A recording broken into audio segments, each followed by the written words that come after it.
তাহাজ্জুদ আর ফজরের অভ্যাস আছে যার, রহমত পূর্ণ প্রভাত হয় তার। আলহামদুলিল্লাহি রাব্বিল আলামিন, আসসালাতু ওয়াসসালামু আলা সাইয়্যিদিল মুরসালিন, আম্মা বা'দু, ফাউযু বিল্লাহি মিনাশ শাইতানির রাজীম, বিসমিল্লাহির রহমানির রহিম। আসসালাতু ওয়াসসালামু আলাইকা ইয়া রাসূলুল্লাহ ওয়া আলা আলিকা ওয়া আসহাবিকা ইয়া হাবিবাল্লাহ। আসসালাতু ওয়াসসালামু আলাইকা ইয়া নবিয়াল্লাহ ওয়া আলা আলিকা ওয়া আসহাবিকা ইয়া নূরাল্লাহ। নবী আকরাম সাল্লাল্লাহু তাআলা আলাইহি ওয়াসাল্লামের আলিশান ফরমান, যে ব্যক্তি আমার উপর একবার দুরূদ শরীফ পাঠ করবে, আল্লাহ তাআলা ওই ব্যক্তির উপর 10 বার রহমত নাজিল করেন। সাল্লু আলাল হাবিব সাল্লাল্লাহু তাআলা আলা মুহাম্মদ সাল্লাল্লাহু তাআলা আলাইহি ওয়াসাল্লাম। মাদানী চ্যানেলের দর্শক শ্রোতা, আরও একবার উপস্থিত হয়েছি রহমতপূর্ণ প্রভাত এই অনুষ্ঠানে। যে যেখান থেকে আমাদের অনুষ্ঠান দেখছেন, দূরে কিংবা কাছে, দেশে কিংবা প্রবাসের সকল দর্শককে জানাই আন্তরিক মোবারকবাদ। আজকের অনুষ্ঠানে আমরা ইনশাআল্লাহ তাআলা হামদে বারি তাআলা নাতে রাসূল মকবুল সাল্লাল্লাহু তাআলা আলাইহি ওয়াসাল্লাম এবং আপনাদের কলগুলো শুনবো, এসএমএসগুলো পড়বো আর আলোচনা করার জন্য আমরা একটি বিষয় নিয়েছি। কি বিষয় রেখেছি আজকের অনুষ্ঠানের আলোচনার, তাও আপনাদেরকে জানাবো ইনশাআল্লাহ তাআলা। আপনারা চাইলে আজকের বিষয় নিয়েও আপনাদের অভিমত আমাদেরকে জানাতে পারেন ইনশাআল্লাহ। কি বিষয় রেখেছি, কী নিয়ে আলোচনা করব তা জানাবো একটু পরে। এর আগে হামদে বারি তাআলা আমরা শ্রবণ করবো। আজ মোবাইল লিগে দাওয়াত ইসলামী সোহেল আত্তারি মাদানী ভাই রয়েছেন এবং মনোয়ার আত্তারি মাদানী ভাইও আমাদের সাথে রয়েছেন আলহামদুলিল্লাহ। আশা রাখি ইনশাআল্লাহ তাআলা যে বিষয় আমরা রেখেছি তার অনেক কিছুই শিখতে পারবো, জানতে পারবো, আর এ থেকে আমরা নিজেরা আমলও করতে পারবো ইনশাআল্লাহ। আলোচনায় যাওয়ার পূর্বে আসুন হামদে বারি তাআলা শ্রবণ করি। সাল্লু আলাল হাবিব সাল্লাল্লাহু তাআলা আলা মুহাম্মদ সাল্লাল্লাহু তাআলা আলাইহি ওয়াসাল্লাম। সালাতু ওয়াসসালামু আলাইকা রাসূলুল্লাহ ওয়া আলা আলিকা ওয়া সাহবিকা ইয়া নূরাল্লাহ। প্রিয় ইসলামী ভাইরা ও মাদানী চ্যানেলের দর্শকবৃন্দ, আসুন হামদ ও নাতের পূর্বে ভালো ভালো নিয়ত করে নিই, কেননা হাদিস শরীফে রয়েছে মুসলমানের নিয়ত তার আমলের চেয়ে উত্তম। ইনশাআল্লাহ আজ্জা ওয়া জাল আমি হামদ ও নাত ও অন্যান্য কালাম আল্লাহ তাবারক ওয়া তাআলা ও মাহবুবে করিম রউফুর রহিম আলাইহিস সালাতু ওয়া তাসলিম এর সন্তুষ্টি অর্জন ও অসংখ্য নেকি অর্জনের উদ্দেশ্যে পাঠ করতে চেষ্টা করব। আপনারা নিয়ত করে নিন যে আল্লাহ এবং তার মাহবুব সাল্লাল্লাহু তাআলা আলাইহি ওয়া সাল্লামের সন্তুষ্টি অর্জনের জন্য মহব্বত সহকারে ইনশাআল্লাহ আজ্জা ওয়া জাল শ্রবণ করব। সাল্লাল্লাহু আলাইকা ইয়া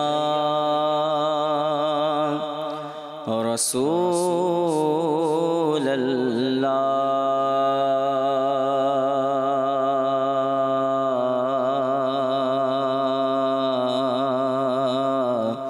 वसल्लमु अलैका या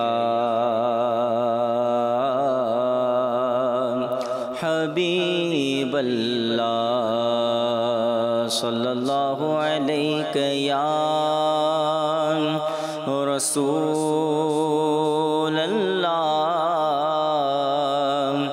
वसल्लम अलैका या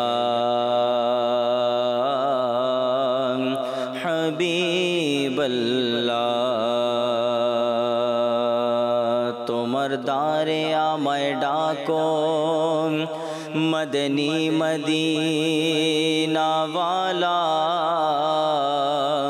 প্রেমের শোধা পান করাও মদনী মদিনাওয়ালা, প্রেমের শোধা পান করাও মদনী মদিনাওয়ালা। যখন হবে তোমার দিদার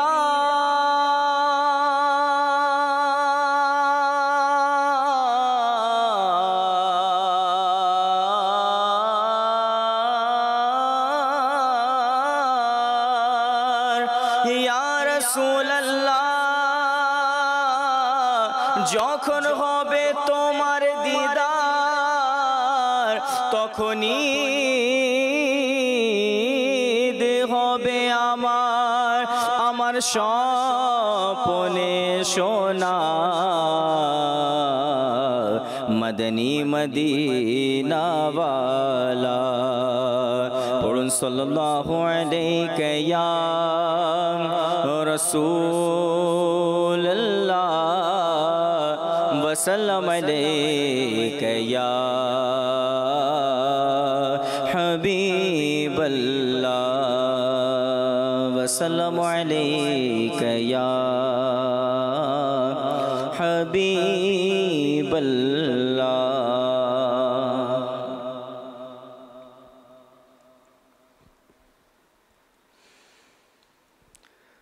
या अल्लाह या अल्लाह अल्लाह या अल्लाह या अल्लाह अल्लाह या अल्लाह या अल्लाह। তুমি মালিক জলস্থলে ইয়া আল্লাহ ইয়া আল্লাহ আল্লাহ ইয়া আল্লাহ ইয়া আল্লাহ। তুমি খালিক জিন্ন মানবের ইয়া আল্লাহ ইয়া আল্লাহ আল্লাহ ইয়া আল্লাহ ইয়া আল্লাহ আল্লাহ ইয়া আল্লাহ ইয়া আল্লাহ। তুমি অনন্ত তুমি অনাদি খোদা তুমি সর্বজ্ঞানী। তুমি অনন্ত তুমি অনাদি খোদা তুমি সর্বজ্ঞানী। তোমারি সত্তা ঊর্ধ্বে সকলের ইয়া আল্লাহ ইয়া আল্লাহ আল্লাহ ইয়া আল্লাহ ইয়া আল্লাহ আল্লাহ ইয়া ইয়া আল্লাহ। হাসবি রব্বি জাল্লাল্লাহ মা ফি কলবি গায়রুল্লাহ। হাসবি রব্বি জাল্লাল্লাহ মা ফি কলবি গায়রুল্লাহ। নূর মুহাম্মদ সাল্লাল্লাহ লা ইলাহা ইল্লাল্লাহ লা ইলাহা इल्लल्लाह। खुल जाए दर जन्नत के दोज़ख के सब आग बुझे। दिल से कोई एक बार कहे ला इलाहा इल्लल्लाह ला इलाहा इल्लल्लाह। नूर इलाही जब चमका सल्ले अला का शोर हुआ। जर्रा जर्रा कहने लगा जर्रा जर्रा कहने लगा ला इलाहा इल्लल्लाह। या अल्लाह या अल्लाह अल्लाह या अल्लाह या अल्लाह अल्लाह या हो या अल्लाह। তোমার গুণগান করে সকলে চন্দ্র সূর্য বৃক্ষ পাথরে। তোমার গুণগান, তোমার গুণগান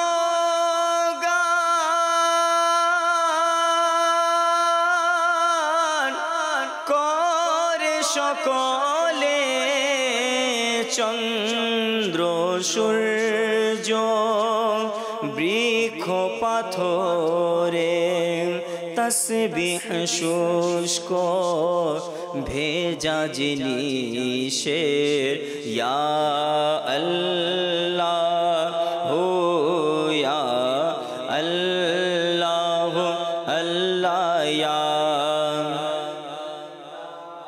হো ইয়া আল্লাহ আল্লাহ ইয়া আল্লাহ হো ইয়া আল্লাহ, ক্ষমা করো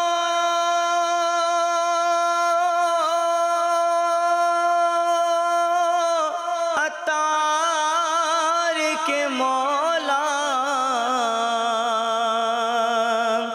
দোহাই নবীর ওহে খোদা, ক্ষমা করো আমায় মওলা, দোহাই তোমায় নবীর ওসিলা, যিনি শ্রেষ্ঠ সকল নবীর, ইয়া আল্লাহ হো ইয়া আল্লাহ আল্লাহ ইয়া আল্লাহ হো ইয়া আল্লাহ আল্লাহ ইয়া আল্লাহ হো ইয়া আল্লাহ ইয়া আল্লাহ ইয়া আল্লাহ। দর্শক শ্রোতা, আজকের অনুষ্ঠানের যে বিষয় নিয়েছি, আল্লাহ তাবারক ওয়া তাআলা সবাইকে নিয়ামত দান করেছেন, সবাইকে রিজিক দান করেছেন। এক একজনের রিজিকের মাধ্যম এক একভাবে, এক একজন রিজিক এক একভাবে উপার্জন করে। আবার সেই রিজিক নিয়ে অনেকের অনেক ধরনের অভিযোগও থাকে। কেউ বলে আমি অভাবে আছি, আমার রিজিক কম, ঠিকমতো চলাফেরা করতে পারি না, ঠিক মতন খেতে পারি না। আবার অনেকের রিজিক আল্লাহ তাবারক ওয়া তাআলা এমন দিয়ে রেখেছেন, সে এবং তার যত আত্মীয় স্বজন আছে তার ভবিষ্যৎ প্রজন্ম খেয়ে শেষ করতে পারবে না। রিজিক আল্লাহ তাবারক ওয়া তাআলার পক্ষ থেকে এক নিয়ামত, আর সেই নিয়ামত নিয়েও অনেকের অনেক ধরনের অভিযোগ থাকে। আজকের বিষয় আমরা রেখেছি রিজিকে প্রশস্ততা, কোন আমল করলে, কোন কাজ করলে। আর নবী পাক সাল্লাল্লাহু তাআলা আলাইহি ওয়াসাল্লাম কি ইরশাদ করেছেন রিজিকে প্রশস্ততার ব্যাপারে। আল্লাহ তাবারক ওয়া তাআলা কোরআনে পাকের মধ্যে প্রায় 14টি আয়াতে কারিমা নাজিল করেছেন রিজিকের প্রশস্ততার ব্যাপারে।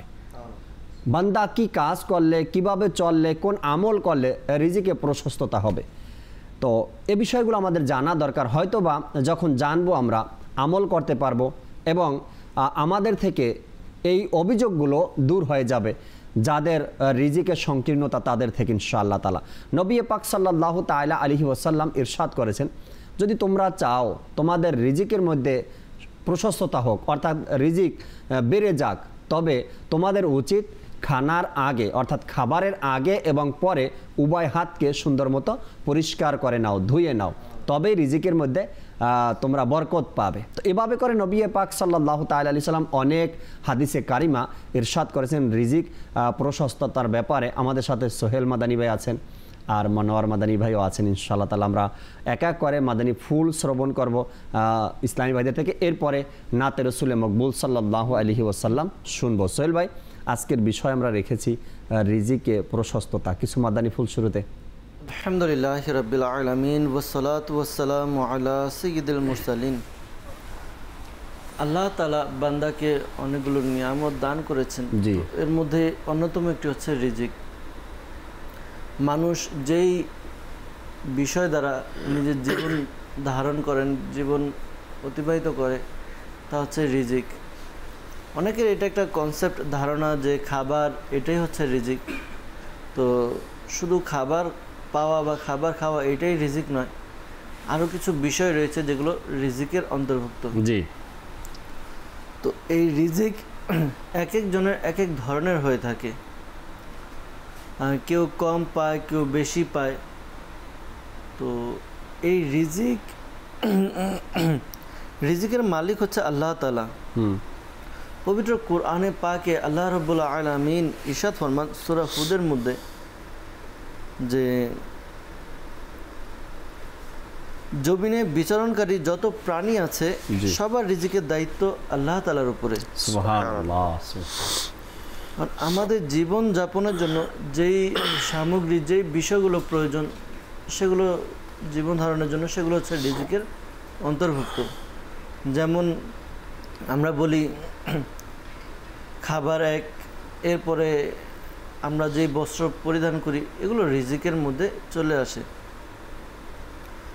আল্লাহ তাআলা বান্দাকে যতটুকু চান ততটুকু দেন, এটাও কোরআনে পাকে এসেছে। সূরা শুরার মধ্যে আল্লাহ তাআলা ইরশাদ ফরমান, আল্লাহ তাআলা তার বান্দাদের প্রতি দয়ালু, যাকে ইচ্ছা রিজিক দান করেন, তিনি প্রবল পরাক্রমশালী। এখন দেখা যায় যে মানুষ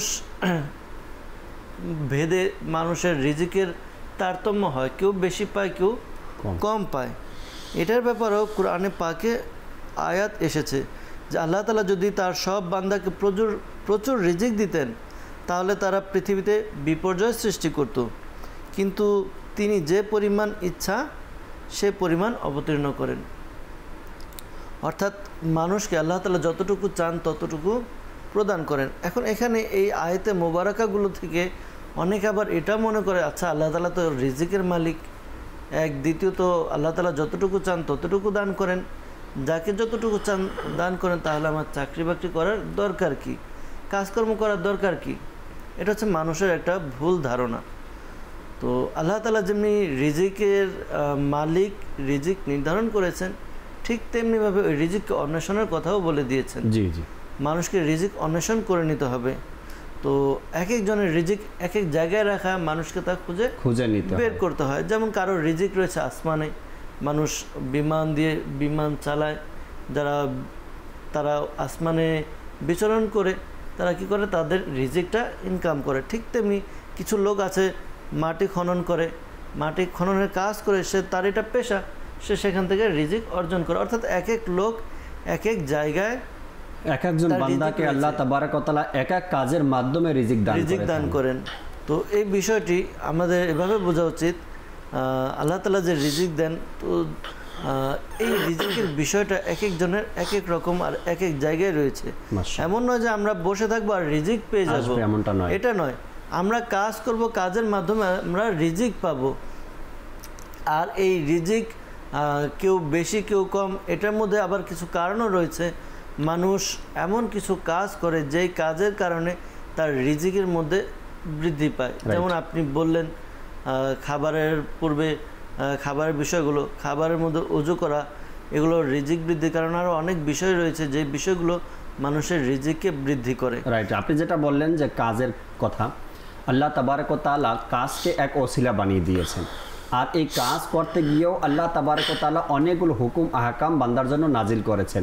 কোন কাজ করে উপার্জন করা যাবে, কোন কাজ করে উপার্জন করা যাবে না, কোন কাজের মাধ্যমে উপার্জন করতে পারবো, কোনটার মধ্যে করতে পারবো না, কোন কাজ করলে হালাল উপার্জন হবে, কোন কাজ করলে হারাম উপার্জন হবে, এরও বিধিবিধান ইসলাম আমাদেরকে শিখিয়ে দিয়েছে। আর এই কাজের মাধ্যমেই, কাজের ওসিলাতেই আল্লাহ তাবারক ওয়া তাআলা বান্দার রিজিক দেন। আল্লাহ এটাই চান কি তোমরা আমার ইবাদত করো, আবার তোমার রিজিকের জন্য তুমি তালাশ করো, রিজিক খোঁজো, আর কাজ করো, কর্ম করো, এর মাধ্যমে তোমার রিজিক উপার্জন হবে। আমাদের সাথে মনোহর ভাই রয়েছেন, কিছু মাদানী ফুল শুনি, এরপর নাচ শুনবেন ইনশাআল্লাহ। জি মনোহর ভাই। জি ধন্যবাদ।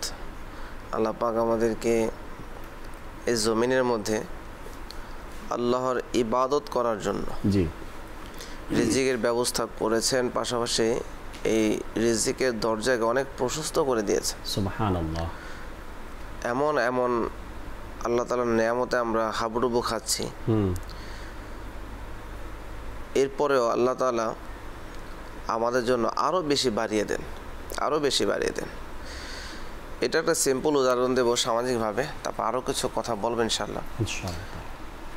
যেমন আমরা পূর্বে দেখেছি যে আমাদের বিভিন্ন ধরনের অনুষ্ঠানের মধ্যে মানুষ কম ছিল, কিন্তু খাবার দাবার আইটেমও কিন্তু কম থাকতো। জি। এখন সারা ওয়ার্ল্ড ব্যাপী কিন্তু মানুষের অনেক ব্যাপকতা হয়েছে, অনেক মানুষ বেড়েছে, কিন্তু এখন বর্তমানে এক একটা অনুষ্ঠানের মধ্যে আমাদের খাবারের মান, খাবারের পরিমাণ কিন্তু অনেক বেড়েছে। হ্যাঁ, এক এক আইটেম এক এক দেশের মধ্যে, এক এক অনুষ্ঠানের মধ্যে যেই হারে বেড়েছে, এখন মানুষ কিন্তু অনেক সময় দেখা যায় অভিভূত হয়ে যায় খাবার খেতে গেলে, যে কোনটা দেখে কোনটা খাবো। তো অনেক আইটেম, তো এগুলিতে বোঝা যায় যে আসলে আল্লাহ পাক বান্দার রিজিক এর উত্তম জামিনদার। সুবহানাল্লাহ। আল্লাহু খায়রুর রাজিকিন, আল্লাহ উত্তম রিজিক দাতা। আর এমন রিজিক দাতা যিনি মানুষ সৃষ্টির, প্রাণীর সৃষ্টির, যে যা খাবে তা সৃষ্টির আরো হাজার হাজার বছর আগেই নির্ধারণ করে দিয়েছেন, তৈরি করে রেখেছেন যে আমার এই বান্দা যখন দুনিয়াতে আসবে সে এটা এটা খাবে। তা আমরা এর কখনো এর হাত যে সীমানা আছে সেটা ক্রস করতে পারবো না। তো বাহ্যিকভাবে মনে হয় যে আল্লাহ তাআলা তো অনেক রিজিক দিয়েছে, আমি খাচ্ছি ইচ্ছে মতো, তো আমাকে এত রিজিক রেখেছে আল্লাহ। তো উলামায়ে কেরাম বর্ণনা করেন যে প্রত্যেকের জীবনের মধ্যে যার যতটুকু প্রয়োজন সেটা ব্যালেন্স রেখেই কিন্তু আল্লাহ তাআলা সবসময় রিজিক দিয়ে থাকে। কিন্তু আমরা কি করি, আমরা আমাদের উল্টো আচরণের মাধ্যমে নিজে ক্ষতির শিকার হই, তখন এটার মধ্যে অনেক ধরনের উত্থান পতন হয়। যেমন বাচ্চাদের যদি আমরা বলি যে নাও অনেকগুলি খাবার এনে দিলাম, এগুলো প্রতিদিন একটা একটা করে খাবে, অনেকে চকলেটই দেয় বা অনেক কিছু দেয়, বা বিস্কিট দিল, একটা একটা করে খাবে। এখন সে কি করলো, সে মা নেই, বাবা নেই, বাড়ি ফাঁকা, হ্যাঁ, খুব মজার খাবার অনেকগুলি খেয়ে ফেললো। শেষে দেখা যায় তার কোনো না কোনো রোগ সৃষ্টি হয়ে গেল। বাবা বললো, মা বললো তোমার এমন হচ্ছে কেন, বা বমি হচ্ছে কেন, বা এমন কেন। তো পরে দেখা গেল যে খাবারগুলো এনে দিয়েছিল সে অতিরিক্ত মাত্রায় খেয়ে ফেলেছে। এখন বদহজমির কারণে ডাক্তারের কাছে দৌড়াতে হচ্ছে।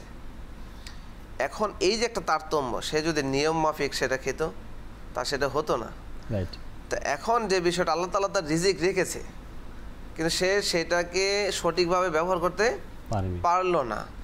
তো এই জন্য যে এটা একটা বাচ্চার উদাহরণ দিলাম, আমাদের মধ্যে যারা দেখবেন যে ধনী শ্রেণী যারা আছে, ম্যাক্সিমামের ঘটনা শোনা যায় ওপেন হার্ট সার্জারি করা হয়েছে, এই রোগের জন্য সিঙ্গাপুর গিয়েছে, এই রোগের জন্য ওই জায়গায় গিয়েছে।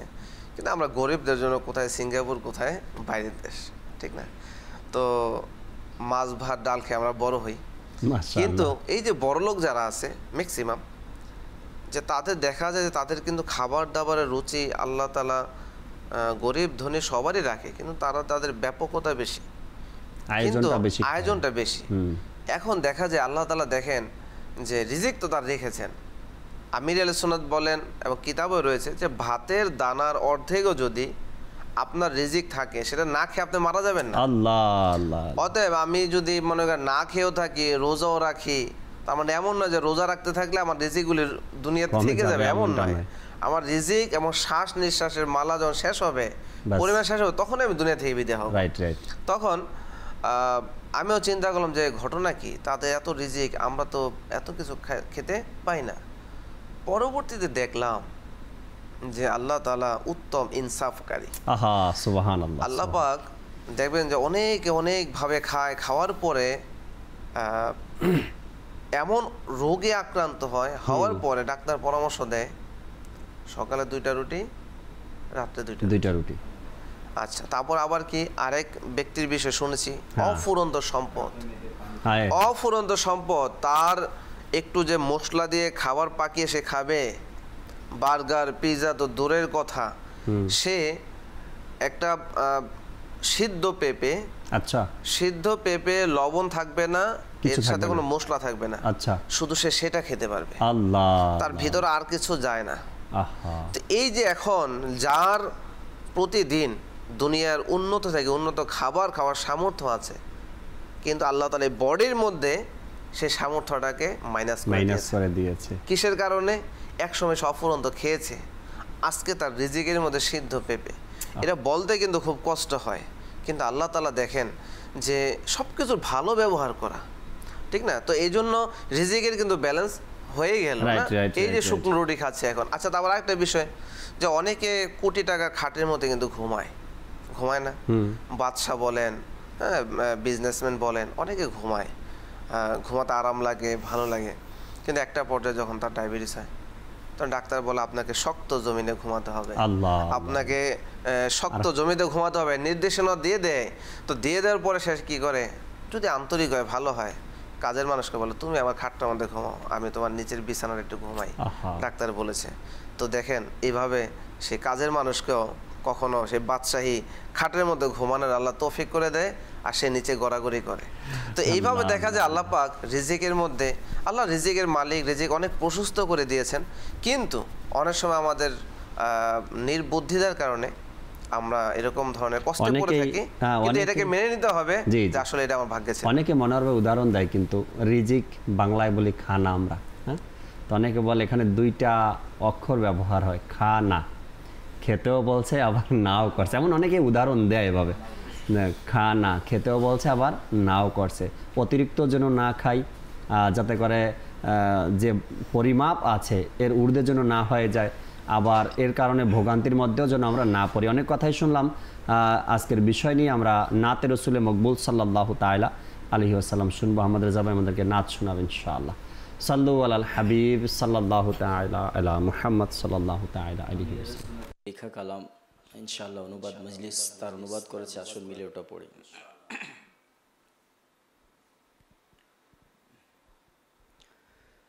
পেছি সুযোগ আবার মদিনায় যাওয়ার,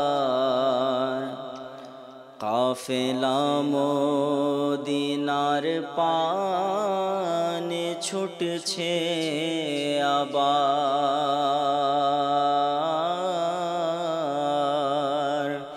পেছি সুযোগ আবার মদিনায় যাওয়ার, কাফেলা মদিনার পানে ছুটছে আবার, নেই তো কাছে কোনো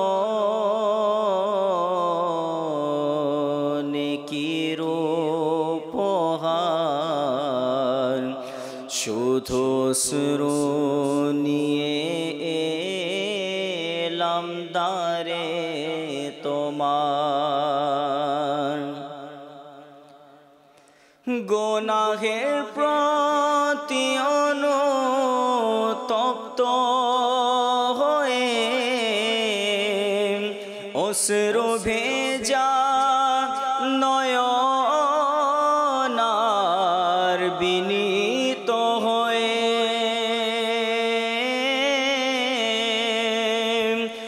গুনাহের প্রতি অনুতপ্ত হয়ে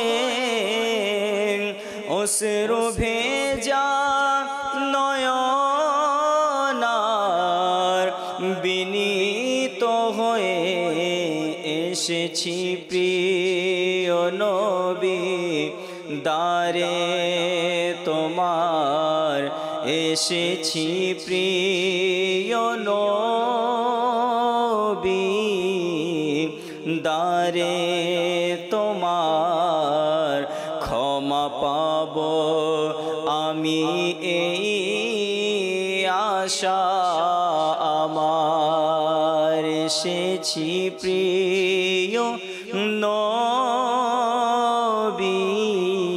দারে তোমার, ক্ষমা পাব আমি আশা আমার, নেই তো কাছে কোনো নেকির উপহার, শুধু অশ্রু নিয়ে এলাম দারে তোমার। পৃথিবীতে তোমার নেই কোনো উপমা, আমার মতো পাপীও কোথাও হবে না।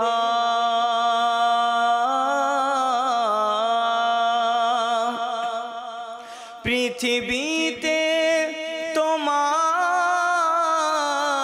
নেই কোনো উপমা, আমার মতো পাপীও কোথাও হবে না।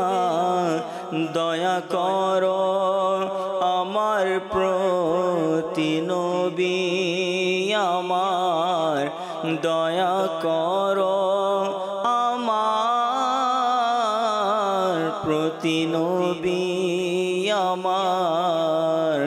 মুছে যায় যেন পাপার গুনাহ আমার, দয়া করো আমার প্রতি নবী আমার। মুছে যায় যেন পাপার গুনাহ আমার। যাব কোথায় ছেড়ে দার আমি তোমার, থাকতে সদা চাই আমি দারে তোমার।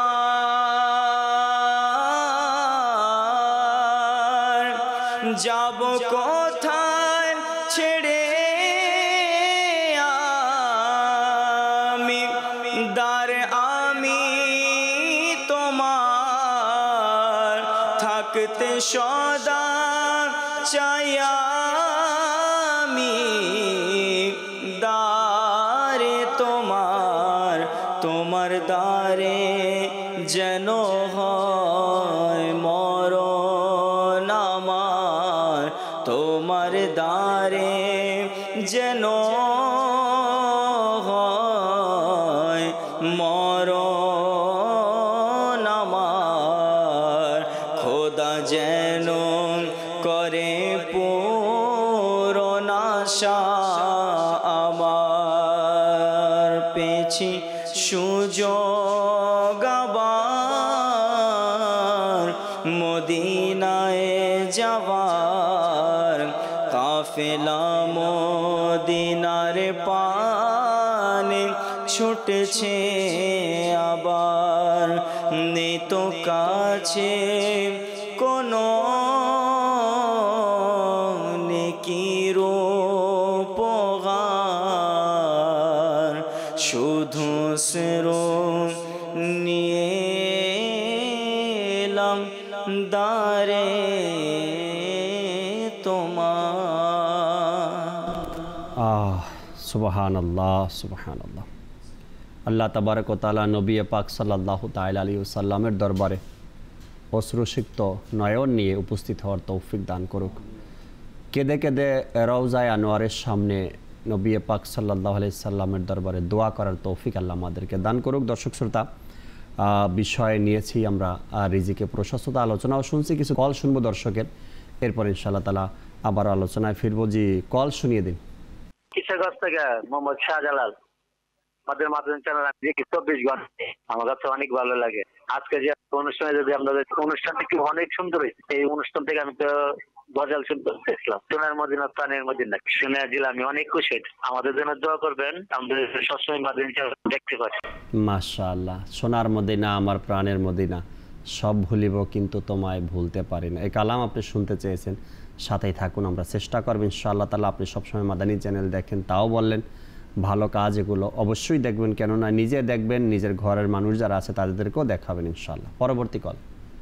আমি ফেসবুক থেকে সাবান্নাজা তারিখ বলতেছি। আমি যদি একটা নাচ শুনতে চাই मेरे हुसैन तुझे सलाम, मेरे हुसैन तुझे सलाम, अस्सलाम या हुसैन, अस्सलाम या हुसैन। মাশাআল্লাহ মাশাআল্লাহ। পরবর্তী কল দেন। আমার নাম বদরুল ইসলাম, আমি সিলেট মৌলভীবাজার থেকে বলছি। এই অনুষ্ঠান দেখছি আমরা, আমাদের কাছে অনেক ভালো লাগছে। মাশাআল্লাহ। পরবর্তী কল দেন। গোলামুদ্দিন সাহেব বলছি নরসিংদী থেকে। আমি একটি নাচের সুর শুনতে চাই। আমার বাসনা। আমারই মনের এই বাসনা, কবে দেখবো মদিনা। সাথে থাকতে হবে, একটু অপেক্ষায় থাকতে হবে। আমরা শোনাবো একটু পর ইনশাআল্লাহ তাআলা। আরও কিছু আলোচনা আমরা শ্রবণ করি, এরপর আবারও কালাম শোনাবো আপনাদেরকে ইনশাআল্লাহ। জি সোহেল ভাই। আসলে হালাল উপার্জন এবং হালাল যেই উপার্জন করা হয় এটা খাবারের মধ্যে আল্লাহ তাআলার পক্ষ থেকে বান্দার মধ্যে একটা অন্যরকম এক প্রশান্তি রয়েছে, যা অন্য কিছুর মধ্যে পাওয়া যায় না, হালালের মধ্যে যেটা রয়েছে। তো আমরা অর্থ সম্পদ উপার্জনের জন্য বৈধ এবং অবৈধ অনেকে অনেক রকম চেষ্টা করে থাকে। তো একটা কথা মনে রাখতে হবে যে আল্লাহ তাআলা হালালের মধ্যে বরকত রেখেছে আর হারামের জন্য শাস্তি। জি। তো আমরা যেই রিজিকই অন্বেষণ করি না কেন তা যেন বৈধ পন্থায় হয়, হালালভাবে হয়। যখন আমরা হালালভাবে কোনো কাজ করব আর এর দ্বারা যে উপার্জনটা হবে তো সেটা যদি অল্প হয় এর মধ্যে বরকত থাকে। রাইট। অনেক সময় আমরা দেখা যায় যে আমরা অনেকেই 10 বা 15,000 টাকা স্যালারি পাই, ইনকাম করি, এই টাকা দিয়ে চলে যাচ্ছে। আবার অনেকে 50-60 হাজার টাকা ইনকাম করছে কিন্তু তাদের চলছে না। তো অভিযোগ তারপরও থেকে যায়। রাইট। তো এজন্য আমাদের চিন্তা করা উচিত আমরা যে ইনকাম করছি ইনকাম কোন দিক দিয়ে আসছে। যদি হালাল হয় তাহলে এর মধ্যে ওই অল্প টাকা হলে এর মধ্যে এটাই যথেষ্ট হয়, বরকত হয়। মাশাআল্লাহ। যখন হারাম ইনকাম হয় তখন দেখা যায় যে হয়তো ইনকাম তো করছে অনেক, কিন্তু এই শাস্তি হিসেবে দেখা যায় যে ঘরের কেউ না কেউ অসুস্থ হয়ে যায়, এই সমস্যা ওই সমস্যা, এটা প্রয়োজন ওইটা প্রয়োজন, বিভিন্নভাবে খরচ করতে করতে গিয়ে শেষে দেখা যায় যে ওই 60,000 টাকা তার জন্য যথেষ্ট হয় না। তো এই জন্য আমাদের হালাল ইনকাম করা উচিত। একটা এমন কথা আছে না সোহেল ভাই, হারামের আরাম নেই আর হালালে রয়েছে বরকত। হারামের নেই আরাম, ও হারাম যেভাবে আসে এভাবে চলে যায়, না কোনো বরকত পায় না কোনো তার মধ্যে শান্তি রয়েছে। হ্যাঁ, বিপদ নিয়ে আসে আরো। এই জন্য বলা হয় হারামের আরাম নেই, আর হালাল যেটা রয়েছে এর মধ্যে রয়েছে বরকত, অফুরন্ত বরকত এর মধ্যে দেখা যায়। আল্লাহ রাব্বুল আলামিন কুরআনে পাকে ইরশাদ ফরমান সূরা সাবার মধ্যে, আপনি বলুন নিশ্চয়ই আমার রব যার জন্য চান রিজিক সম্প্রসারিত করেন সুবহানাল্লাহ এবং সংকুচিতও করে দেন, কিন্তু অধিকাংশ লোক তা জানে না। তো এই যে রিজিক বৃদ্ধি করার যে পন্থাগুলো রয়েছে, মাধ্যমগুলো রয়েছে, এর মধ্যে অন্যতম একটি হচ্ছে আল্লাহ তাআলার কাছে ক্ষমা প্রার্থনা করা, ইস্তিগফার করা। যে ব্যক্তি আল্লাহ তাআলার দরবারে ক্ষমা প্রার্থনা করে, ইস্তিগফার করে, তো তার রিজিক এটা সম্প্রসারিত হয়। জি জি। তো হযরত মাখুল রাহমাতুল্লাহ তাআলা আলাইহি বলেন, যে ব্যক্তি এই বাক্যগুলো 7 বার বলবে আল্লাহ তাআলা তার 70টি অভাব দূর করে দিবেন। সুবহানাল্লাহ। সবচেয়ে হালকা বিপদ হলো মানুষের অভাব। দোয়াটা কি? লা হাওলা ওয়ালা কুওয়াতা ইল্লা বিল্লাহিল আলিয়্যিল আযীম।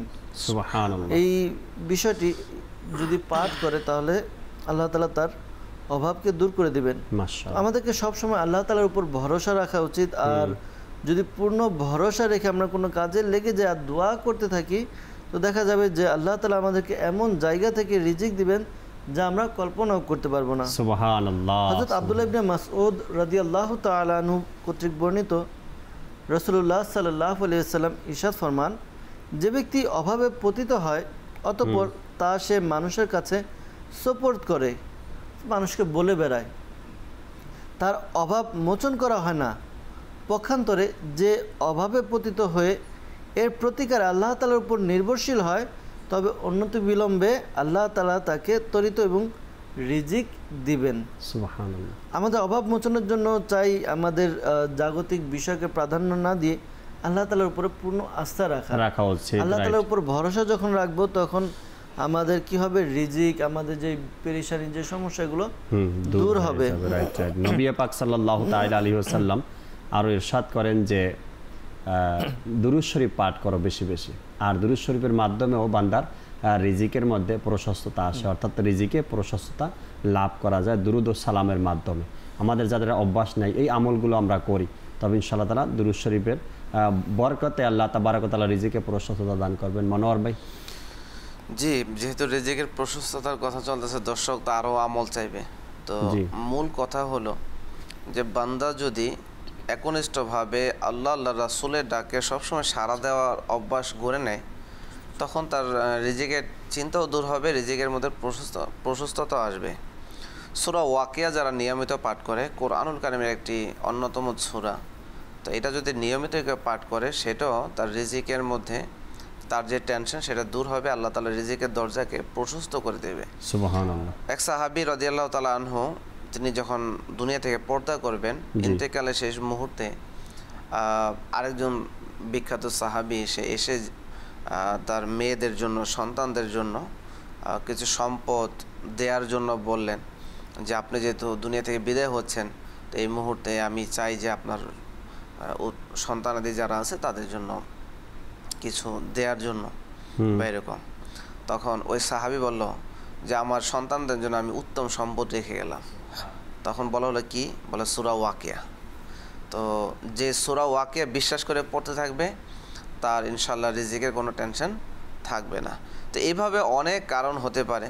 আর আমি প্রথমে যে একটা কথা বললাম যে আল্লাহ রাসূলের ডাকে সাড়া দেওয়া, আক্কল না খাটিয়ে, যে আল্লাহ রাসূল এটা বলেছে বাস লাব্বাইক, এতে রিজিকের দরজা খুলে যায়, আল্লাহ তাআলার রহমত বৃষ্টির মতো বর্ষণ হতে থাকে এবং জান্নাতের পথ সুগম হয়। একটি ঘটনা প্রসিদ্ধ রয়েছে, মাশাআল্লাহ, যতই আমরা বলবো ততই সওয়াব হবে, পাশাপাশি আমাদের জন্য জজবা বৃদ্ধি পাবে। সুবহানাল্লাহ। যে প্রতিকূল অবস্থায়, অনুকূল অবস্থায় তো সবাই শুকরিয়া আদায় করে, সবাই কোরআন হাদিসের জ্ঞান সুন্দরভাবে শুনতে রাজি থাকে, বুঝতে রাজি থাকে, কিন্তু যখন প্রতিকূল অবস্থা হয় তখন কে কার কথা শোনে, ঠিক না? তো একবার সাহাবায়ে কেরাম আলাইহিম রিদওয়ানদেরকে আল্লাহ নবী সাল্লাল্লাহু আলাইহি ওয়াসাল্লাম বললেন যে আমি এইটা ঘটনাটা বলার উদ্দেশ্য যে আল্লাহর প্রতি ভরসা করলে এবং আল্লাহ রাসূলটাকে লাব্বাইক বললে, চলে গেলে, তখন আল্লাহ তাআলা অদৃশ্য দিয়ে কীভাবে তাদের রিজিককে প্রশস্ত করে দেয়, তাদের রিজিকের ব্যবস্থা করে দেয়, তাদের চিন্তা দূর করে দেয়, সেই বিষয়টা এই ঘটনায় ফুটে উঠবে। তো একবার প্রতিকূল অবস্থা হলো, যেমন ফসল যদি না ওঠে, তো একটা প্রতিকূল অবস্থা দেখা যায় যে ওই সময় ফসল ওঠেনি, পর্যাপ্ততা নেই। তো ওই সময় মদিনা পাকের মধ্যে ছিল গড় মৌসুম, মানে খেজুর পাকবে এমন নয়, হ্যাঁ, গড় সিজন, কাঁচা বা আধা পাকা এমন। তো এমন টাইমে আল্লাহ তাআলার পক্ষ থেকে মুসলমানদেরকে সফরের নির্দেশ দেওয়া হলো, যুদ্ধে যাওয়ার নির্দেশ দেওয়া হলো, বা ইসলামিক কাজে বের হওয়ার নির্দেশ দেওয়া হলো। তো অনেকে পরামর্শ করলো, ইয়া রাসূলুল্লাহ এখন তো গড় সিজন, হ্যাঁ, পরামর্শ দেওয়ার অনুমতি তো সবারই আছে, তো খেজুর পাকেনি বা ফসল পাকেনি, তো এরপরে যদি হতো তো আমরা পর্যাপ্ত নিয়ে কাফেলা সব শত মানুষ, সাহাবায়ে কেরামদের জন্য তো পর্যাপ্ত খাবারও প্রয়োজন না? তো আল্লাহ তাআলা তো বলছে যে উসিলা নিয়ে নেওয়ার জন্য, তারপরে আল্লাহর প্রতি ভরসা। তো এটা বলা হলো, কিন্তু বাস আল্লাহ রাসূল যে কাজে সন্তুষ্ট, সাহাবায়ে কেরামদের কাজ এই ছিল লাব্বাইক বলা, যে আক্কল বিবেক খাটানো না, যেভাবে আমরা বর্তমানে খাটাই বিভিন্ন কাজের মধ্যে। তো তারা কি করলেন, ঠিক আছে আল্লাহ রাসূল যদি এর মধ্যে সন্তুষ্ট হয়, এখন সফরের মধ্যে লাব্বাইক। তো প্রায় অল্প কিছু খেজুর নিয়ে সাহাবায়ে কেরাম আলাইহিম রিদওয়ান সফরে বের হয়ে গেলেন। যখন বের হলে রাস্তার মধ্যে অনেক কষ্ট হলো। তো যখনই একটা পর্যায়ে সাহাবায়ে কেরাম জীর্ণ শীর্ণ, খাবার না খেতে পেরে যে অবস্থা, তো অবস্থার মধ্যে হঠাৎ করে নদীর পাড়ে তারা দেখলো বিশাল আকার একটা জন্তুর মতো দেখা যায়। আচ্ছা। তখন তারা যখন কাছে গেল, গিয়ে দেখলো যে একটা বিশাল মাছের মতো, আর মাছটা কেমন ভুনাকৃত। আল্লাহ আল্লাহ, হ্যাঁ। তখন সাহাবায়ে কেরামদের মধ্যে যিনি নিগরান ছিলেন, তিনি বুঝতে পারলেন আল্লাহ তাআলার রহস্য, বলে এটা আর কিছু না, এটা আমাদের জন্য রিজিক। তখন তারা সেটা থেকে খাওয়া আরম্ভ করলো, সেটা এমনই সুস্বাদু ছিল এবং উপযোগী ছিল, সাহাবায়ে কেরাম সেটা কেটে কেটে খাওয়া শুরু করলো। প্রায় 3000 সাহাবী, অধিক সংখ্যক সাহাবী সেটা খেলেন। খাওয়ার পরে এমনও দেখা যায় যে এই প্রাণীটা চোখের জায়গাটার মধ্যে প্রায় 8 জন সাহাবায়ে কেরাম অবস্থান করতে পারতেন, এত বড়।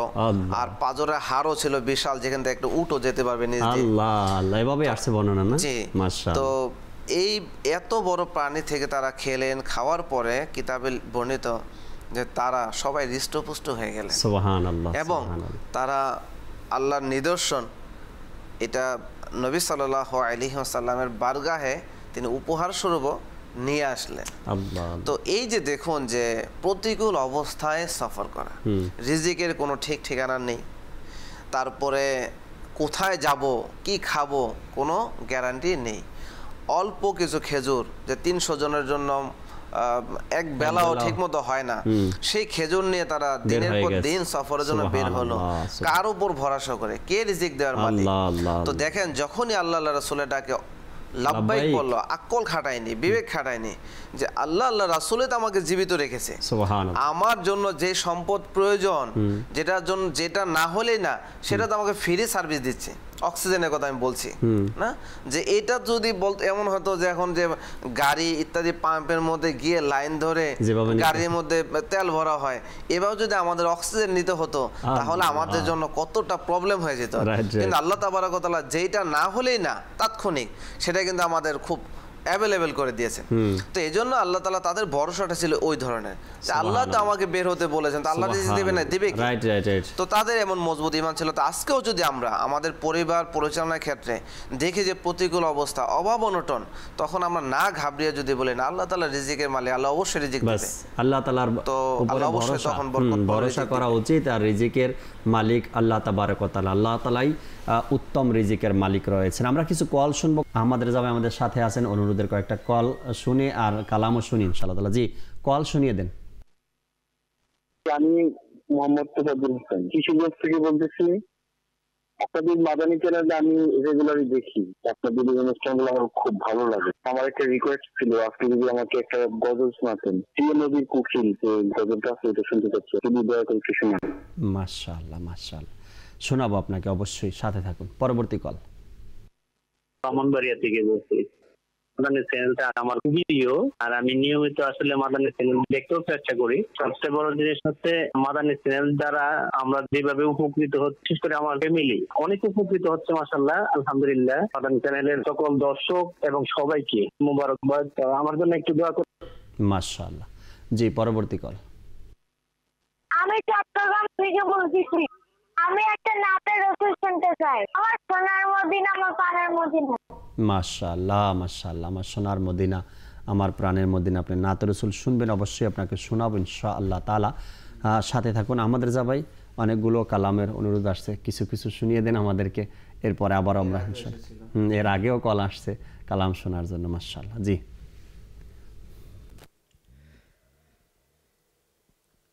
আমারি মনের এই বাসনা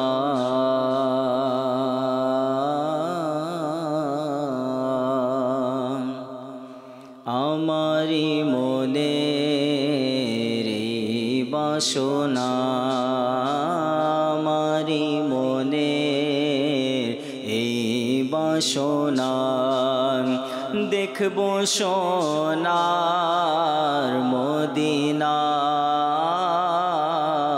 আমারি মনের এই বাসনা আমারি মনের এই বাসনা দেখবো সোনার মদিনা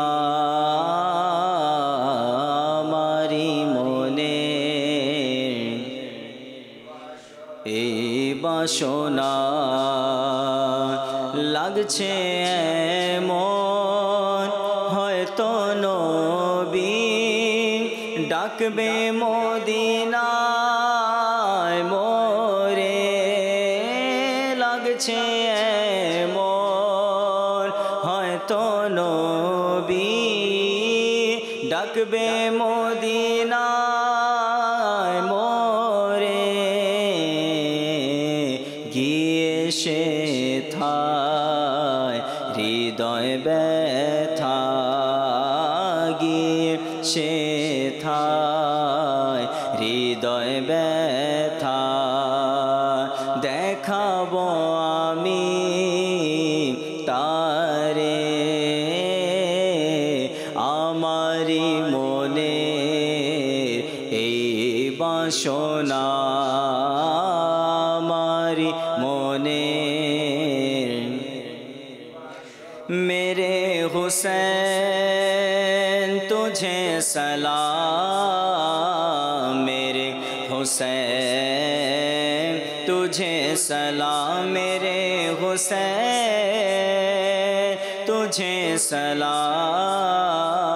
मेरे हुसैन तुझे सलाम सलाम या हुसैन सलाम या हुसैन जिसने हक करबला में अदा कर दिया अपने नाना का वादा वफा कर दिया घर का घर सब सिपुर्दे खुदा कर दिया सब कुछ उम्मत के खातिर फिदा कर दिया कर लिया नोश जिसने शहादत का जाम उस हुसैन इब्ने हैदर पे लाखों सलाम मेरे हुसैन तुझे सलाम मेरे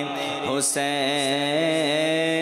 तुझे सलाम सलाम या हुसैन सलाम সোনার মদিনা আমার প্রাণের মদিনা সব ভুলিব কিন্তু তোমায় ভুলতে পারি না সব ভুলিব কিন্তু তোমায় ভুলতে পারি না সোনার মদিনা আমার প্রাণের মদিনা সোনার মদিনা আমার প্রাণের মদিনা সব ভুলিব কিন্তু তোমায় ভুলতে পারি না মদিনা সব ভুলিব কিন্তু তোমায় ভুলতে পারি না ভুলিনি ভুলবো না আর ভুলতে পারি না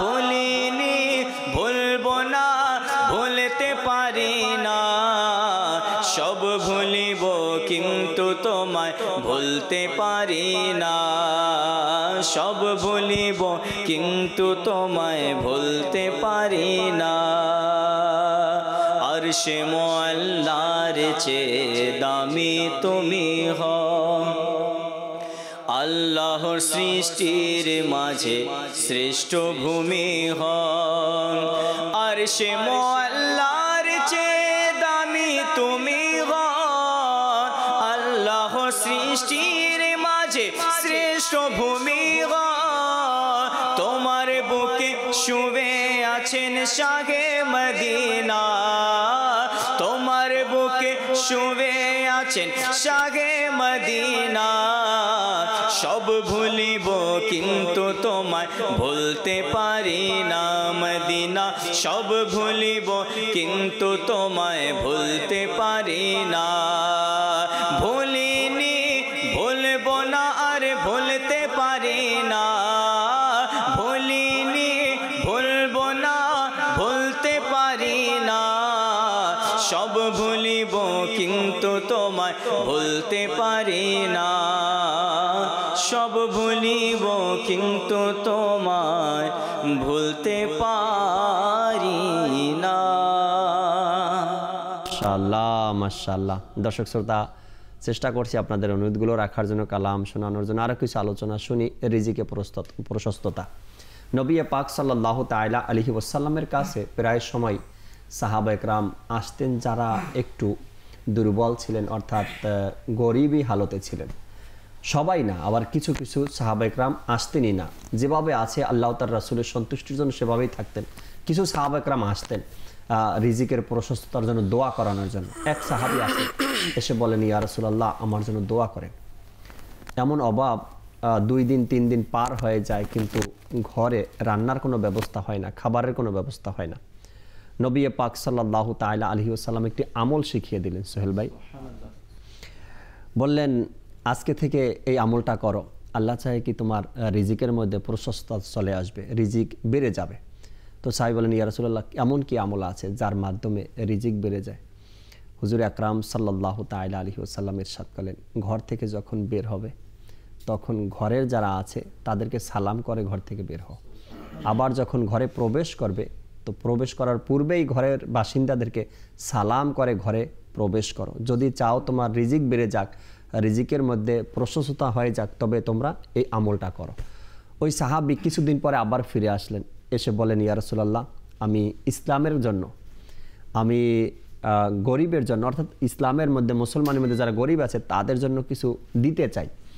তো নবী আকরাম সাল্লাল্লাহু আলাইহি সাল্লাম বলেন, এই না কিছুদিন পূর্বে তুমি আসলে আর রিজিকের জন্য দোয়া করার জন্য বলছিলে। বললেন, ইয়া রাসূলুল্লাহ আপনি যখন আমলটা শিখিয়ে দিয়েছেন এরপর থেকে আমি ওই আমল করছি, আমার ঘরের সবাই আমল করছে, আর এরপর থেকে আল্লাহ তাবারক ওয়া তাআলা এভাবে আমার পরিবর্তন হয়েছে, উপার্জনের মধ্যে বরকত হয়েছে, আর এখন আমি নিজে সবল আছি এবং দান করার মতো ক্ষমতা আমার আল্লাহ তাআলা দান করেছেন। তো আসলেই নবী পাক সাল্লাল্লাহু তাআলা আলাইহি ওয়াসাল্লাম যে হাদিসে মোবারকার মধ্যে ইরশাদ করেছেন কোন কোন কাজের কারণে, কোন কোন আমলের কারণে আমাদের রিজিকের মধ্যে বরকত হবে বা রিজিক বৃদ্ধি পাবে, তো ওই আমলগুলো, ওই কাজগুলো আমাদের করা উচিত। আজকাল দেখা যায় খাবার খেতে বসলে আমরা এতটাই অবহেলা করি যে খাবার যা প্রয়োজন তার চেয়েও ডাবল নেই, এরপরে শেষে দেখা যায় অর্ধেক খাবার প্লেটের মধ্যে থেকে যায়, আর এভাবে আমরা উঠে যাই। প্লেট যে পরিষ্কার করে খাবারের যে একটা হুকুম রয়েছে বা সুন্নতে মোবারকা রয়েছে, এর দিকে আমাদের খেয়াল থাকে না। হাতের আঙ্গুলগুলো ভালো করে পরিষ্কার করে খাবারের যে হুকুম রয়েছে সুন্নতে মোবারকা, তাও আমাদের এদিকেও আমাদের দৃষ্টি থাকে না। অর্থাৎ আমরা নিজের ক্ষতিটা কিন্তু নিজেরাই ডেকে আনি। এরপরে আমরা কি করি, অভিযোগ করি কি আমার রিজিকের মধ্যে বরকত নেই, বরকত শূন্য দেখা যায়। কিন্তু যে কাজগুলো করার কথা বলা হয়, যে আমলগুলো, এগুলোর মধ্যে তো আমরা নেই। তার লিখিত প্রায় বিশ্ববিখ্যাত কিতাব ফয়জানের সুন্নাত, জি, এটার মধ্যে আপনার মানুষ যে অভাবী হয়, দারিদ্র হয়, এর অনেকগুলো কারণ লিখেছেন, প্রায় 44টি কারণ লিখেছেন, আল্লাহ আল্লাহ, যেগুলো দ্বারা মানুষের দারিদ্রতা বৃদ্ধি পায়, অর্থাৎ মানুষ দরিদ্র হয়ে যায়। তো এই বিষয়গুলো যদি আমরা একটু খেয়াল করি তাহলে দেখা যাবে এই বিষয়গুলো থেকে বেঁচে থাকলে আমাদের রিজিকের মধ্যে প্রশস্ততা আসবে। তো কিছু বিষয় এখান থেকে বলার চেষ্টা করছি। মাশাআল্লাহ, জি। আমরা যখন খাবার গ্রহণ করি, খাবার খাই, তখন হাত না ধুয়ে খাবার খাওয়া, এটা হচ্ছে দারিদ্রতার একটি অন্যতম কারণ। তো দেখা যায় যে অনেক সময় আমরা অনেক জায়গায় এমন হাত না ধুয়ে খাবার খেয়ে নিই, খাবার দেখলে আর সামলাতে পারি না নিজেকে, হাত ধোয়ার সময়টাও পাই না। জি, খালি মাথায় খাবার খাওয়া, এটাও দারিদ্রতার একটি কারণ। অন্ধকারে খাওয়া, দরজায় বসে পানাহার করা, মৃত ব্যক্তির কাছে বসে খাওয়া, এরপর আপনার অপবিত্র অবস্থায় খাবার খাওয়া, পাত্র থেকে খাবার জন্য বের করে খাবার খেতে দেরি করা, অর্থাৎ খাবার নিয়েছে কিন্তু খাবার রেখে দিয়েছে, আপনার পরে খাচ্ছে, দেরি করে খাওয়া, পার্টিতে দস্তরখানা বিছানো ব্যতীত খাওয়া। নাম্বার 9, খাটে নিজের মাথার দিকে বসা এবং খাবার বিছানার পা রাখার দিকে রাখা, এটাও দারিদ্রতার কারণ। দাঁত দিয়ে রুটি ছেঁড়া, কাচের বা মাটির ভাঙা পাত্র ব্যবহার করা, যদিও তা দিয়ে পানি পান করা হয়। তো খাবার বাসন পরিষ্কার না করা, যে বাসনে খাবার খাওয়া হয়েছে তাতে হাত ধোয়া, খিলাল করার সময় খাদ্যের যেসব অংশ বের হয় তা পুনরায় মুখে রেখে দেয়া, পানাহারের পাত্র খোলা অবস্থায় রেখে দেয়া, এরপর আপনার রুটিকে যেখানে সেখানে রাখা যাতে বেয়াদবি হয় এবং পা লাগে, এরপর অধিক ঘুমানোর অভ্যাস, উলঙ্গ হয়ে শোয়া, এরপরে নির্লজ্জভাবে প্রস্রাব করা, দস্তরখানায় পতিত দানা এবং খাবারের অংশ ইত্যাদি উঠিয়ে নেয়াতে অবহেলা করা, রাতে ঝাড়ু দেওয়া, আবর্জনা ঘরেই রেখে দেয়া, ঘর কাপড় দিয়ে ঝাড়ু দেওয়া, এরপরে আপনার নামাজে অবহেলা করা, ভোরে ভোরে বাজারে যাওয়া, বাজার থেকে দেরি করে আসা, নিজের সন্তানকে বদদোয়া করা, এগুলো হচ্ছে দারিদ্রতার কারণ। হাদিসে মোবারকের মধ্যে রয়েছে যে ব্যক্তি তার পিতামাতার জন্য দোয়া করা ছেড়ে দেয় তার রিজিক কমে যায়। আল্লাহ আল্লাহ। তো এখান থেকে আমাদের অনেক বড় এক শিক্ষা রয়েছে যে ওই সকল লোক যারা নিজের পিতামাতা জীবিত আছুক বা তারা ইন্তেকাল করুক, তো তাদের জন্য দোয়া না করা। অনেকে আছে এরকম দোয়া করে না, তো আবার তারা অভিযোগ করে আমি রিজিকে বরকত পাচ্ছি না। তো এগুলো আমাদের জানা দরকার এবং আমাদেরকে বোঝা এবং চিন্তা করা উচিত। যে ব্যক্তি তার পিতামাতার জন্য দোয়া করছে না তার রিজিক কমে যাচ্ছে, তো যার এমন মনে হয় যে না আমার রিজিকের মধ্যে বরকত নেই, সেজন্য এটা করে, নিজের পিতামাতার জন্য দোয়া করে, নিজের আত্মীয় স্বজনের জন্য ইসালে সওয়াব করে, আশা করি তার রিজিক বৃদ্ধি পাবে। রিজিকে বরকত শূন্য যাদের আমরা অভিযোগ করি, রিজিকে বরকত শূন্যর কারণটা যদি আমরা খুঁজতে যাই তবেই আশা করা যায় সোহেল ভাই এই কারণটা আমাদের বের হয়ে আসবে। আসলে যে বিষয়গুলো বলা হলো এর মধ্যে অনেকগুলো খালি মাথায় খাওয়া অ্যাভেলেবল, এগুলো তো সব অ্যাভেলেবল পাওয়া যায়। তো এই বিষয়গুলো আমরা পরামর্শ দেব ফয়জানের সুন্নত এটি অধ্যয়ন করি। এর যে কারণ, এই যে দারিদ্রতার কারণ আরও অনেকগুলো রয়েছে, তো এগুলো আমরা অধ্যয়ন করি, পাঠ করি। এরপরে এই ফয়জানের সুন্নতের মধ্যে আমরা কিভাবে খাবার খাবো, এরপরে খাবার কিভাবে খেলে ফজিলত কিভাবে রয়েছে বিস্তারিত আমরা জানতে পারবো। মানুষের যে রিজিক প্রশস্ত হয়, তো এর অনেকগুলো আমল রয়েছে। এর আমলগুলোর মধ্যে একটি হচ্ছে আল্লাহ তাআলার পথে ব্যয় করা, দান করা। কুরআন পাকে আল্লাহ রাব্বুল আলামিন ইরশাদ ফরমান, কে আছে এমন ব্যক্তি যে আল্লাহকে ঋণ প্রদান করবে, আল্লাহ সর্বোত্তম ঋণ, যাতে আল্লাহ তাআলা তার সম্পদ দ্বিগুণ বহুগুণ বাড়িয়ে দেবেন। নিশ্চয় আল্লাহ তাআলা রিজিক সংকুচিত করেন এবং তিনি তা প্রসারিত করেন এবং তার নিকট তোমরা সবাই প্রত্যাবর্তন করবেন। তো এই যে আয়াতে কারিমা থেকে আমরা বুঝতে পারি যে আল্লাহ তাআলার রাস্তায় দান করা, আল্লাহ তাআলাকে ঋণ দেয়া, এটা হচ্ছে দান করা, অর্থাৎ দিনের কাজে খরচ করা। তো যখন আমরা খরচ করব তখন আল্লাহ তাআলা আমাদেরকে দ্বিগুণ বহুগুণ বাড়িয়ে দিবেন। আর আমরা হাদিসে মোবারকে শ্রবণ করি যে ব্যক্তি 1 টাকা দান করে তার এই দানকে 10 গুণ করে ফিরিয়ে দেওয়া হয়, 70 গুণ বাড়িয়ে দেওয়া হয়।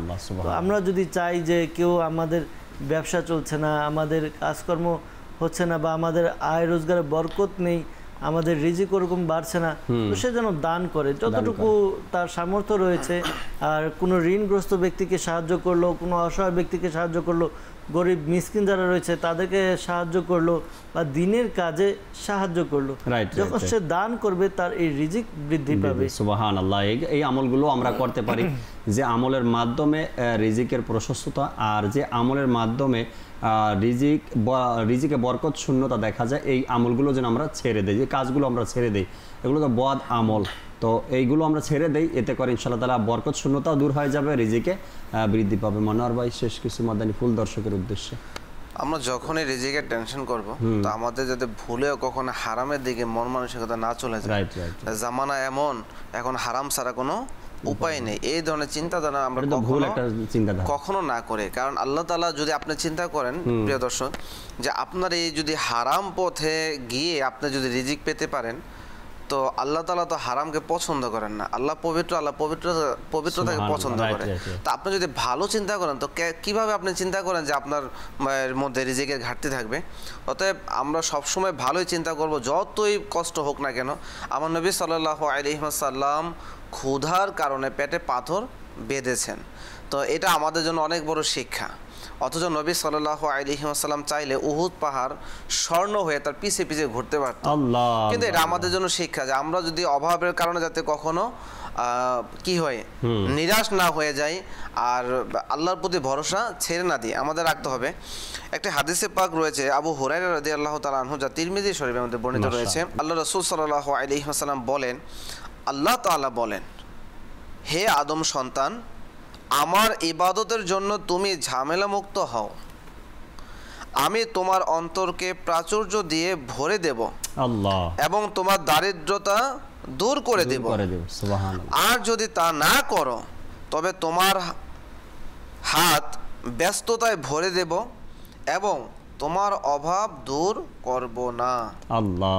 এবার চিন্তা করুন যে আমরা আজকে রিজিকের চিন্তায় এমন ভাবে ব্যস্ত হয়ে গেছি যে নামাজ ছুটে যায়, জামাত ছুটে যায়, প্রতিবেশীর হক ছুটে যায়, পরিবারের হক ছুটে যায় শুধু টাকার চিন্তা। অথচ আল্লাহ তাআলা কি বললো এখানে হাদিসে পাকের মধ্যে, যে আমরা ঝামেলা মুক্ত হয়ে যাতে কি করি, ইবাদতের মধ্যে লেগে যাই, তখন আল্লাহ তাআলা আমাকে প্রাচুর্যময় করে দেবে এবং আমাদের জন্য আমাদের অভাব অনটনগুলো দূর করে দেবে। তো এইটা যদি আমরা একটু নিজেদের মধ্যে স্থির করে নেই যে আল্লাহ পাক উত্তম রিজিক দাতা, আল্লাহ আমাদেরকে রিজিক দেবে নেই যদি সমুদ্রের মাছকে দিতে পারে, হ্যাঁ, তার যদি অদৃশ্য পোকাকে দিতে পারে। একটি ঘটনা রয়েছে কিতাবে, খুব প্রসিদ্ধ ঘটনা, একটি সবুজ পোকা, সেটা সামনে আল্লাহ তাআলা রিজিক দিয়ে রেখেছেন। তো তাকে জিজ্ঞাসা করা হলো যে তুমি খাচ্ছ না কেন? আমি এই ভয়ে খাচ্ছি না, যদি আমি এটা খেতে খেতে মৃত্যুবরণ করি তাহলে তো আমি এই রিজিক খাওয়া অবস্থায় মৃত্যুবরণ হলো। তো এই জন্য আমি এই ভয়ে, আল্লাহ এইটার ভয়ে আমি কি করি, আল্লাহ জিকিরে মশগুল থাকি, দুরুদের উপর মশগুল থাকি। তো আমরা যদি এইভাবে একটা পোকা থেকেও শিক্ষা নিই যে জিকিরুল্লাহর মধ্যে যদি আমরা মশগুল থাকি, তাহলে আল্লাহ রিজিক যদি পোকার জন্য সামনে রেখে দিতে পারে, আমরা তো আশরাফুল মাখলুকাত। ইনশাআল্লাহ আল্লাহ তাআলা আমাদেরকে উত্তম রিজিক দিবে, আল্লাহর উপর সম্পূর্ণ ভরসা করা। অবশ্যই অবশ্যই রিজিক অন্বেষণের জন্য আমাদেরকে হালাল পন্থা যেটা রয়েছে এটাকে বেছে নিতে হবে, হারাম থেকে নিজেকে বাঁচাতে হবে, নিজের পরিবার পরিজনকে বাঁচাতে হবে। যে হারামের মধ্যে আল্লাহ তাবারক ওয়া তাআলা বরকত রাখেননি, যে বিষয়কে হারাম করেছেন সেটার দিকে মন মানসিকতা দেওয়া বা স্পর্শ করা আমাদের জন্য বোকামি হবে। আল্লাহ তাবারক ওয়া তাআলা যা আমাদের জন্য ভালো রেখেছেন আমাদেরকে তাই করতে হবে, হালাল পন্থায় উপার্জন করতে হবে, নিজের পরিবার পরিজনকে হালাল খাওয়াতে হবে। আমি হারাম উপার্জন করে তাদেরকে খাওয়াবো আর তারা কিয়ামতের ময়দানে আমার বিরোধিতা করবে, এটা যেন না হয়। এই বোকামি কাজ যেন আমরা না করি, হালাল উপার্জন করি। সত্যি কথা, আপনি যদি দৈনিক 200 টাকা উপার্জন করেন আর যদি সেটা হালাল হয়, আপনার ফ্যামিলিও সুন্দর মতো চলবে আর ফ্যামিলির মানুষও আপনার প্রতি রাজি খুশি হয়ে যাবে। এই হালালের মধ্যেই রয়েছে বরকত, আর হালালের মধ্যেই রয়েছে প্রশান্তি, হালালের মধ্যেই রয়েছে আল্লাহ তাবারক ওয়া তাআলার সন্তুষ্টি, হালালের মধ্যেই রয়েছে জান্নাত লাভের উপায়। তো আমরা হালালকে গ্রহণ করি, হারামকে ত্যাগ করি, হারামকে না বলে দেই, হালালকে আমরা গ্রহণ করে নিই। এতে করে ইনশাআল্লাহ তাআলা আমাদের দুনিয়া এবং আখিরাতের মধ্যে মঙ্গল রয়েছে। আর কিয়ামতের ময়দানে আমাকে ফেসে যেতে হবে না, আল্লাহ তাআলার দরবারে ফাঁসতে হবে না, আমি সেদিন রক্ষা পেয়ে যাব হালাল উপার্জনের মাধ্যমে। একটি হাদিসে মোবারকাও আমির আহলে সুন্নাত দামাত বারকাতুল আলিয়া ফয়জানে সুন্নাতের মধ্যে বর্ণনা করেছেন কি কোনো ব্যক্তি যদি হালাল রিজিকের জন্য এমন কোনো জায়গাতে দাঁড়িয়ে যায়, অপমানজনক জায়গাতে দাঁড়িয়ে যায়, তো আল্লাহ তাবারক ওয়া তাআলা এমন স্থান থেকে তার রিজিক দেবে সে কল্পনাও করতে পারবে না। তো আমাদের উচিত হালাল বিষয়কে গুরুত্ব দেওয়া এবং হালালের দিকেই অগ্রসর হওয়া। আল্লাহ তাবারক ওয়া তাআলা আমাদেরকে যা শুনেছি আমল করার তৌফিক দান করুক। ইনশাআল্লাহ তাআলা আগামী পর্বে আবার উপস্থিত হব, নতুন একটি বিষয় নিয়ে আমরা আলোচনা করার চেষ্টা করব। ততক্ষণ মাদানী চ্যানেলের সাথেই থাকুন। আসুন দাঁড়িয়ে আমরা সালাতু সালাম পাঠ করি। আমার হোসেন তোমায় সালাম, আমার হোসেন তোমায় সালাম, করেছেন যিনি পান শাহাদাতের জাম, করেছেন যিনি পান শাহাদাতের জাম, ওই হুসেন ইবনে আলী কে লাখো সালাম, আমার হুসেন তোমায় সালাম, আমার হুসেন তোমায় সালাম, আসসালাম ইয়া হুসেন, আসসালাম আসসালাম ইয়া হুসেন, গৌসে আজম ইমাম তুকা বন্নুকা, গৌসে আজম ইমাম তুকা বন্নুকা, जलवाए शान कुदरत पे लाखों सलाम, मेरे हुजूर पर सलाम, मेरे रसूल पर सलाम, अस्सलाम या नबी, अस्सलाम या नबी, अस्सलाम या नबी, डाल दी कल्ब में अज़मते मुस्तफ़ा सैयदी आला हजरत पे लाखों सलाम, जिनकी घर हर अदा सुन्नते मुस्तफ़ा, सारे पीरे तरीक़त पे लाखों सलाम, जिनकी घर हर अदा सुन्नते मुस्तफ़ा, जिनकी हर अदा सुन्नते मुस्तफ़ा, उस अमीर अगल सुन्नत पे लाखों सलाम, मेरे हुजूर पर सलाम, मेरे रसूल पर सलाम, अस्सलाम या नबी, अस्सलाम या नबी, अस्सलाम या नबी। अस्सलातु वस्सलामु अलैका या रसूल अल्लाह व अला आलिका व अस्हाबिका या हबीब अल्लाह, सुब्हानक अल्लाहुम्मा व बिहम्दिका ला इलाहा इल्ला अंता अस्तगफिरुका व अतूबु इलैक, सुब्हानक अल्लाहुम्मा व बिहम्दिका ला इलाहा इल्ला अंता अस्तगफिरुका व अतूबु इलैक, सुब्हानक अल्लाहुम्मा व बिहम्दिका ला इलाहा इल्ला अंता अस्तगफिरुका व अतूबु इलैक। अस्सलातु वस्सलामु अलैका या नबी अल्लाह व अला आलिका व अस्हाबिका या नूर अल्लाह, ला इलाहा इल्लल्लाहु मुहम्मदुर रसूलुल्लाह सल्लल्लाहु ताला अलैहि वसल्लम। তাহাজ্জুদ আর ফজরের অভ্যাস আছে যার, রহমত পূর্ণ প্রভাত হয় তার।